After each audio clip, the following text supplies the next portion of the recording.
What's up, guys? It's your boy, Barça Boy 103. Today we're going to be reacting to the Barcelona news over the past 24 hours, where we do have some big topics to discuss. Firstly, we have updates on the midfield and left wing reinforcement for Barcelona, which of course is a priority this summer. Apparently, Barcelona are planning for 4 exits, 4 signings this summer, which we'll talk about. I mean, there's not much information based on that, but of course in the midfield we have updates on Kimmich and Stellar, and on the left wing we have an update on Luis Diaz, and also on the signing of Nico Williams. Has some updates on the future of some players as well, like Julian Araujo, Vitor Roque, Sergi Roberto. Injury updates as well at the Euros with Frenkie de Jong and Lewandowski, and also maybe something a little bit concerned with Fermin Lopez. We'll give you guys that. Hansi Flick, he's in Barcelona. He was meeting with Deco yesterday. The club released a video and everything about it, as they are planning the squad for next season. And also behind the scenes, physical aspect, the physical trainers are all being changed as well. Ivan Torres, all these other names under Xavi have all been sacked, and Barcelona have brought new ones in as well from the likes of Real Sociedad, from Sevilla as well. Dr. Ricard Pruna though will end up staying. And finally, we do have an update on the Nike deal, which now is delayed because Nike want to extend the deal longer, where Barcelona want to have the contract length a bit shorter. But before we get into it, make sure you guys smash that like button down below. Let's try to get to 200 likes in this video. It'll be very much appreciated. And also, if you're new, make sure you subscribe down below if you haven't already, and let's get into it.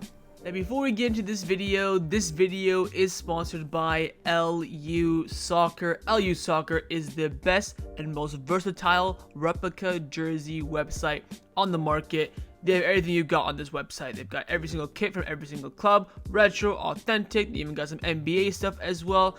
It's the best hub to get anything football merchandise related. They have all the leagues, all the clubs, and everything from retro kits as well to even kits from the current or past seasons. They even have, the Barcelona editions of the Spotify kits on the Pata collaboration as well. Fantastic website. And of course, they have sent me something today, and it's the 09-010 Barca kit. Of course, when Messi scored 4 goals against Arsenal, the game against Mourinho, which we won't talk about. But yeah, very, very nice kit. Again, the quality is sensational. It feels basically real. Like, it is, like, you cannot get much better than this, especially for these prices. They're charging like 30 bucks a kit. It's ridiculous at this point. And also, if you use my discount code at checkout, BB10, you get 10% off your order. And also, if you record yourself unboxing an order, they give you a kit for free. So if you want the home kit and the away kit for next season, buy the home kit, record yourself unboxing it, upload it to YouTube, send it to them, and they'll give you any other kit you want for free. It's a life hack, easy light work, especially with the Euros, Copa America, new season kicking off as well. So what are you waiting for? Hit the top link in the description down below and check out LU Soccer today. Let's start off with the transfer news over the past 24 hours. Now, the first players that we've been linked with are 2 Germans in the Bundesliga, and it has to do, of course, with Barcelona's reinforcement of the midfield this summer. Firstly, Graham Bailey of the UK. I think he's a Liverpool journalist, if I'm not mistaken, mainly, but he's come out saying that Manchester City and Barcelona are keen on doing a deal to sign Joshua Kimmich this summer, who has been told by Bayern Munich they will sell him if he does not agree to sign a new contract. Of course, his current deal ends in 2025. It'll be interesting to see, by the way, if Bayern Munich will freeze out Kimmich or play him for the final year to let him go for free. Watch out for that situation, because maybe Kimmich in January will be available for an absolutely ridiculous cut price. But again, with Kimmich, for me, it comes down to Hansi Flick. If Hansi Flick thinks he's going to be the next best thing since sliced bread, and you want to bring him in and sign him up, for me, that's not a problem. It really comes down to whether or not you think he is the right player for Barcelona, and also whether or not you think that he is the player that is needed as well. So we'll wait and see on that. Another option that Hansi Flick has put on the table is, of course, Angelo Stiller, and also more reports coming in from Sky Germany saying that Hansi Flick is a big fan of Angelo Stiller, his playing style, and he recommended him to the Barcelona board. Of course, he coached him at Bayern Munich. He now did very well, of course, with Stuttgart. He was a very young midfielder at the time when Hansi Flick was the Bayern Munich coach. I think he moved on to, Hoffenheim and then Stuttgart, if I'm not mistaken. He's been absolutely fantastic for them. I think they finished Stuttgart, second in the Bundesliga last season, if I'm not mistaken. So he's had an unbelievable season. Again, very similar to the profile, I would say, of Mikel Merino. Again, if you wanted to gamble on him, I personally wouldn't mind it. I think he's done enough for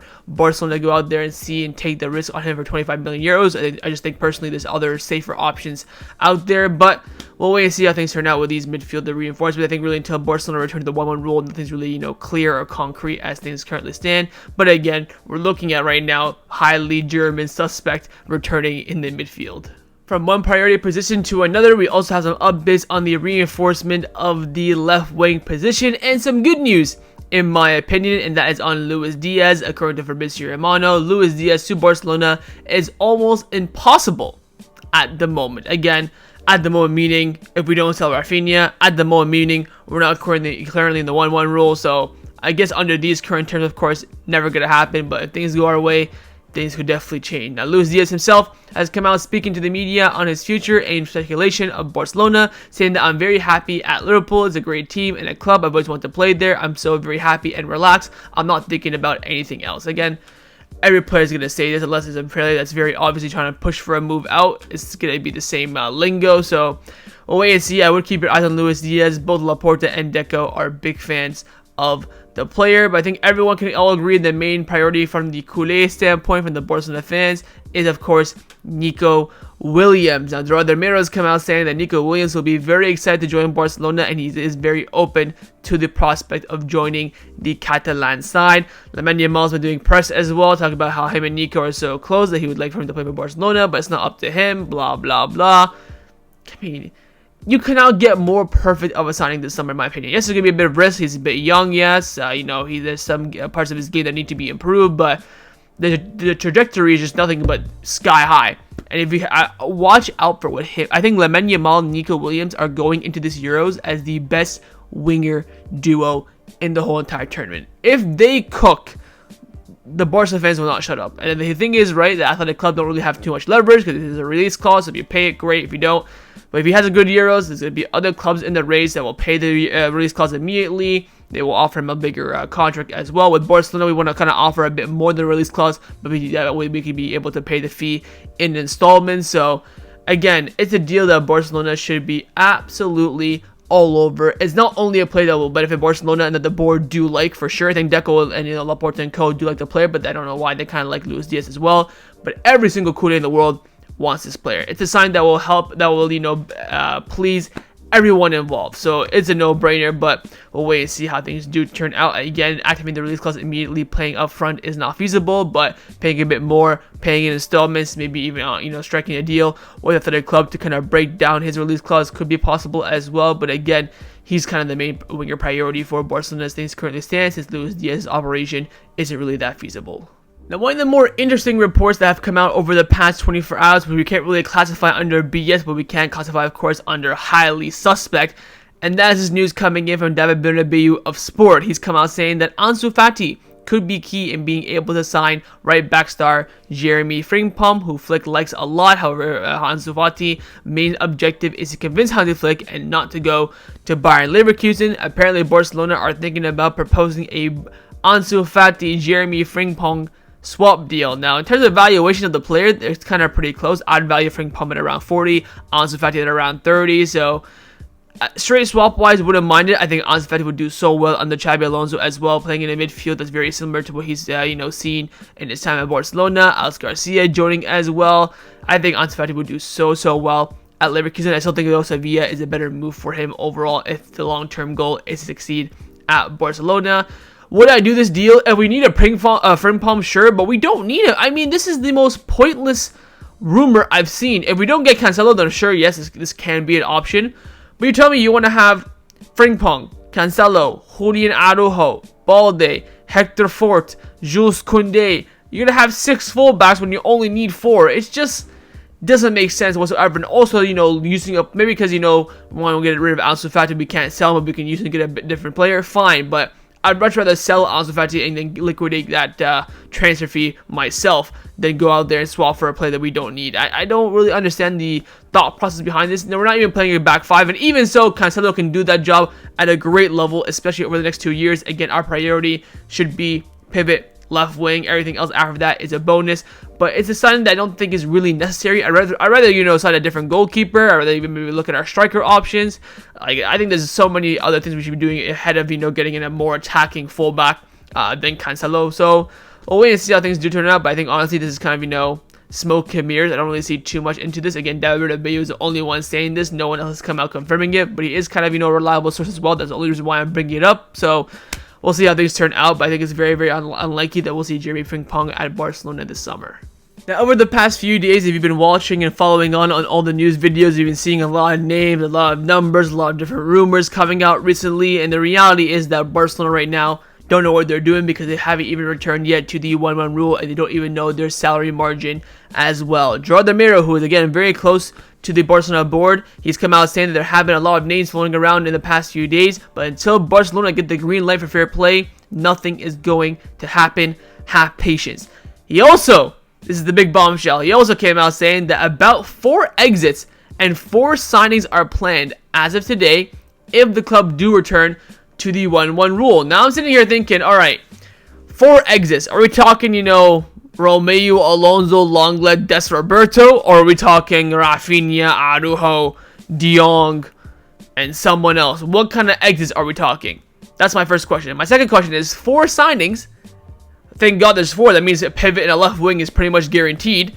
But what are going to be the other 2? Fullback? Are we counting Cancelo and Felix as new signings? Like, I got so many questions. This report is so vague from Jeremie. I think he mainly did it so that, it gains interaction and viewership, stuff of that nature. But it's very broad. I mean, this could mean absolutely anything. 4 exits and 4 signings. I don't know if he means first team. You can interpret it the way you want to interpret it. But we'll see. Again, once we return to the 1-1 rule, everything will become more clear, especially in the market. And we'll talk about squad planning later on in the video as well. So wait to see how things take place over the next few days, as hopefully Barcelona can have a good strong plan in place to return to the 1-1 rule by the end of this month.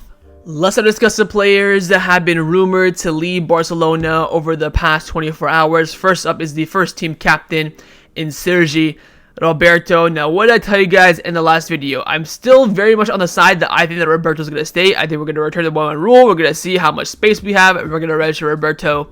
No problem. Sport came out last night saying that Joan Laporta and Deco want Sergi Roberto at Barcelona, but it will depend on FFP. He has already received the interest of the club knowing his situation, but in principle, he will continue for 1 more season if fair play allows it and his contract is closed. So again, if we have FFP space, Roberto will stay 100%. Now I want to propose this. I think that we will have the FFP space, so I think that Roberto is going to stay. Now if Roberto is staying, you're going to have Roberto, Gavi, Pedri, Gundogan, Christensen, Fermin Lopez. You're going to promote Casado to the first team. You want to sign another midfielder, another pivot, or maybe an 8. That's about fucking 9 midfielders. I don't know what the plan is, man. I mean, again, it's Barcelona, so things come out left, right, and center. I still firmly am on the case that if we return to the 1-1 rule, I personally think that Roberto will end up staying for 1 year. Does that mean we're going to loan out Casado? Does that mean that we might not go and sign a midfielder because we're going to be overstocked? I have no idea. But we shall wait and see. But again, Barcelona want to keep Roberto. If it wasn't based on FFP, he would have already renewed his contract by now. Again, a full agreement on his contract renewal has already been reached. Just now down, the only question mark, the only reason why he's far away from Barcelona is the registration portion of the renewal. So if Barcelona can renew him, they will. And if not, they won't at the end of the day. So we will wait and see how things do turn out. But I think Roberto's future is still very much in the air. But we talked about, yesterday's video, 90% him out the door. I personally think it's still closer to 50-50. And dare I say, 51% him staying and 49% him leaving. Now, another player's future that is also very much in doubt for now, I would say, is the future of Vitor Roque. We know that Hansi Flick will give him a chance in preseason, but of course, we still have to register him, and if he does not impress Hansi Flick, then what's going to happen? So his future, I think, is still in a bit of limbo. Now, there are reports coming in from from Portugal, saying that Porto are closely monitoring Vitor Roque. Any deal would potentially be a loan with a buy option. Atletico Madrid could also enter the race for Vitor Roque, and Juventus also have him on their radar. Porto spoke with Vitor Roque's agent to make their position very clear. They will go for a loan deal with a non-mandatory purchase option, and Barcelona then will have to decide. Of course, there's going to be suitors for Vitor Roque. Of course, choosing a club that he'll play the most minutes in is going to be very important. I think Barcelona have done pretty well with their loan moves over the past few seasons compared to seasons before that. I would definitely send Vitor Roque to Porto if we do decide to end up deciding on him moving on. But I think he's gonna stay regardless. I think Lewandowski needs some competition, some coverage. I still am on the Vitor Roque hype train, especially from the clips that I've seen from Brazil. I mean, 4 months ago, we were all thinking he's going to bench Lewandowski. Now, all of a sudden, he's going to be leaving Barcelona this summer on loan. I mean, it's crazy how football can change in retrospect. So, we'll wait and see. But again, nothing will be decided with Vitor Roque until he trains for preseason and Hansi Flick makes an evaluation based on the visual aspect that he sees on the player. Now, on the topic of loan moves, a successful loan move this past season that's now going to be moved on into preseason is, of course, Julian Araujo. Now, Sociedad Mundo Deportivo has come out saying the decision has been made with Julian Araujo. Barcelona have informed him that he will be doing preseason with the first team. The initial plan is that he will be part of the squad and compete for a place in the fullback area. Then, depending on how Hansi Flick sees him and then the offers that could come in, the situation could change. So, as things currently stand, Julian Araujo will be coverage in competition for the right back position, whether Cancelo's there, or just him and Conde, whatever the case may be. But barring how Hansi Flick sees him, how Hansi Flick rates him, any offers that come in, the situation can change. And I agree with that. I think, you know what, you're a second choice option, so your future should always be open, regardless if it benefits Barcelona or maybe if it even benefits the player as well. But I rate Julian Araujo, especially what he's done with Las Palmas last season. He had a poor end to his loan move, but the first 6-7 months were fantastic for the way he's performing as well. He had a lot of red cards in the end as well and had injuries. That's why he kind of had a bit of inconsistency in the final end of the loan deal. But I think he looks like a good talent, especially with someone that we invested in not last January, but the January before that, could now be coming into fruition as a good, coverage and competition option for the right back position. I personally do not mind it whatsoever, but I think, having it with the asterisk that it depends on performances, coach preference, and offer coming in, no problem with that whatsoever. So wait and see how things turn out, but looks like Julian Araujo this summer will get his chance with Barcelona. It's now up to him to take up that opportunity. Let's now discuss some of the injury updates around the first team at Barcelona. Of course, the Euros is causing mayhem in the Sociedad Deportiva as well in Gamper. We, of course, got the confirmation yesterday that Frenkie de Jong will be returning back to Barcelona and will not be taking part with Netherlands in the Euros, as he will not be fit. The question now that I mentioned, of course, in yesterday's video is, will Frenkie de Jong be fit for preseason for Barcelona? Now, Ronald Koeman came out, after the announcement was made by the Dutch Federation, saying that we have considered that Frenkie de Jong will not be in shape for the next 3 weeks. So he's saying that Frenkie de Jong for the next 3 weeks will not be fit to play, professional football, I guess. He had a history of this right ankle injury and is not advertised to risk it, and his club took the risk before, and now we're paying the price. First of all, Koeman, you absolute freaking twat. I see the jab you bit at Barcelona. All I have to say to you, Koeman, is Pedri. What did you do with Pedri? You overplayed him.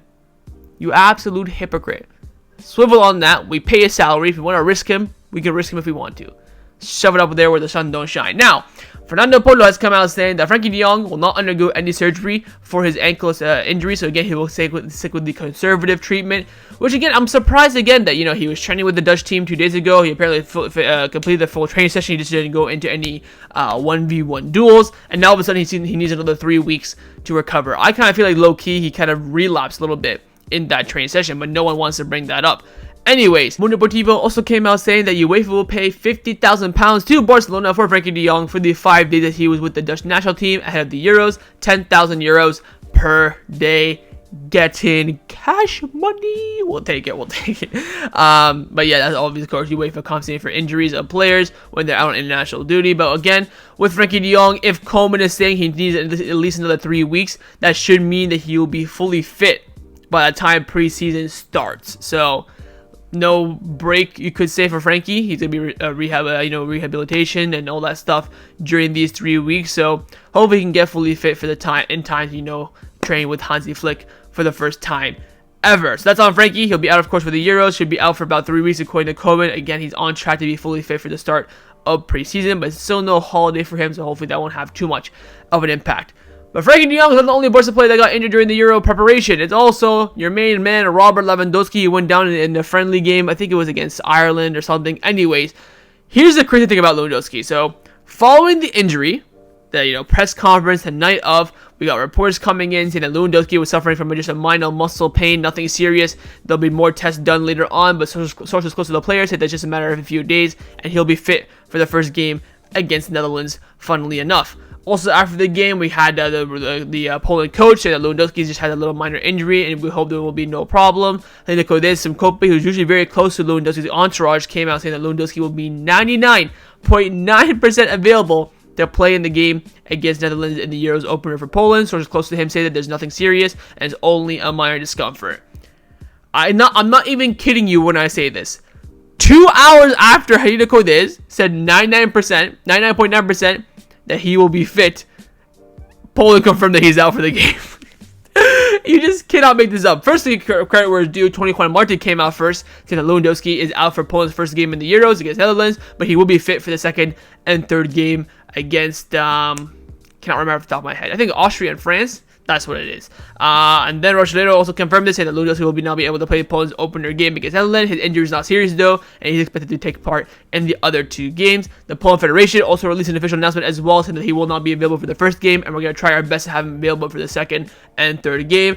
Then Nico Williams came out of nowhere and said that, oh yeah, Lewandowski will be out for that first game too. So, bit of an L on her part, I must say. She's usually very, very reliable. This is the first, big L I've seen her take, where she said 99.9% he will be fit, to an hour later saying that, yeah, he's not fit. So, I guess that's the world of football nowadays. So, again, with Lewandowski, nothing serious. He is expected to take part in some part of the Euros, but again, another injury to watch out for. Finally, not an injury update, but more so, I would say, injury concern could be on Fermin Lopez. He did some press ahead of the Euros for Spain, and he did confirm that he does want to go to the Olympics, but he will leave that decision in the hand of Barcelona, which I think is, again, a good thing, but he is open to it. So, again, for me, comes down to his playing time. If he plays a lot for Spain, I would not let him go whatsoever. But if he comes off the bench maybe once for like 20 minutes and that's it, and Spain want him, I mean, I wouldn't mind it per se. I think it comes down to how involved he is for Spain. But again, he is very open to it. Again, he hasn't heard anything from the RFEF as he mentioned. But again, he will leave that decision to Barcelona, which of course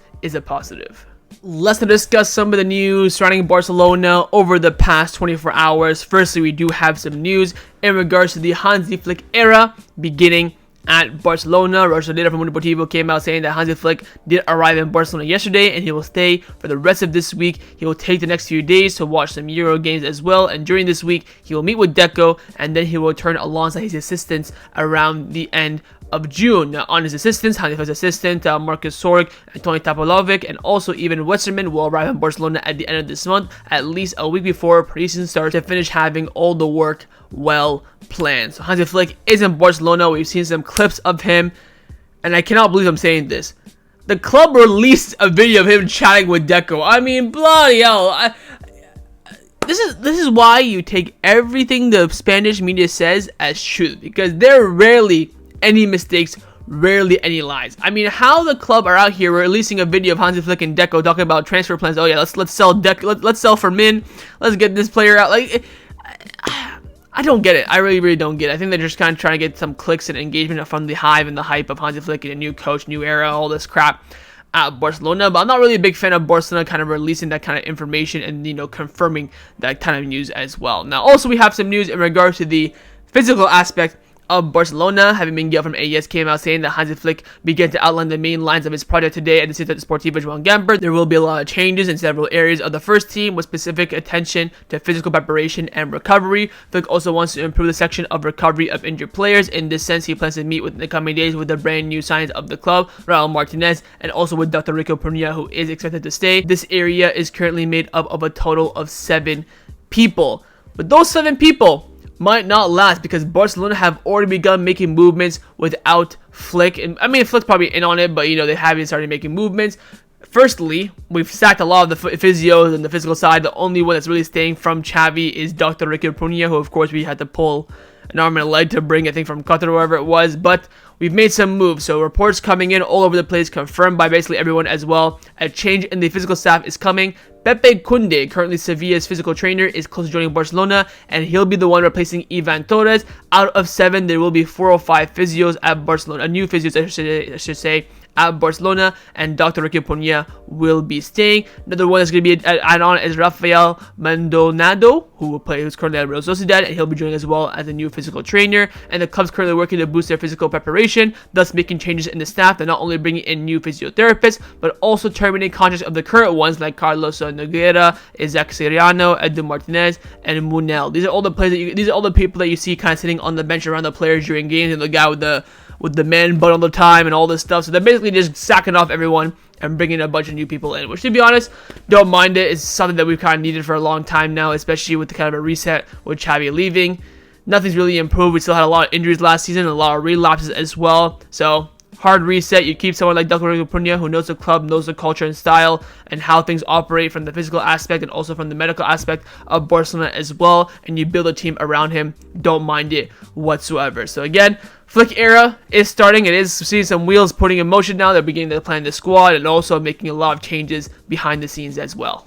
Now, the final topic that I want to discuss before I end off this video is in regards to FFP and the Nike deal. Now, in yesterday's video, I told you guys that the Nike release of the kit has been delayed and there's going to be no players wearing the kit. It's going to be all Photoshop and stuff like that. And I'm saying in the video yesterday, why the hell is this happening? We got the reason why. Gerard Ramirez come out saying there have been some small discrepancies in the Barcelona-Nike agreement. The club do not want to extend the contract for years as much as the American company does. So apparently Barcelona want to have a 10-year deal, where Nike want to do a 15-year deal. Just sign the thing, man. I mean, like, I get it. This is part of this. This is part of the talks. I mean, I'll let Laporte cook in this regard. But I just hate delays.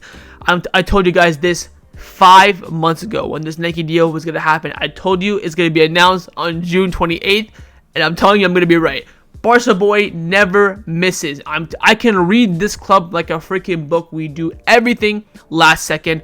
Us returning to FFP, selling Barca Vision. I'm telling you all this right now for free. It's gonna happen. It's going to happen at the very last second. And I'll also tell you this for free as well. A few days before June the 30th, oh, Barcelona don't have enough space. Oh, Barcelona have to sell Rafinha or Conde or Lewandowski or Gavi in the next 3 days to balance it and go back to one rule. I can guarantee you all that's going to happen. But then they're going to get the Nike deal done, the liberal sale done. Like, oh yeah, we're fine. We're back in the 1-1 rule. I can read this from far away like a book. And watch, today is June 12th. Bookmark it. June 29th, June 28th, when the club will officially announce the Nike deal and renewal. But again, it's all part of the talks. I mean, we finesse them. They're going to try and finesse us. Game is game. So we'll wait and see how things do turn out. But again, Barcelona is still on track. Still very, very possible. And it will happen that we will return to the 1-1 rule by the end of this month. But who, what, when, where, why, how? No one knows.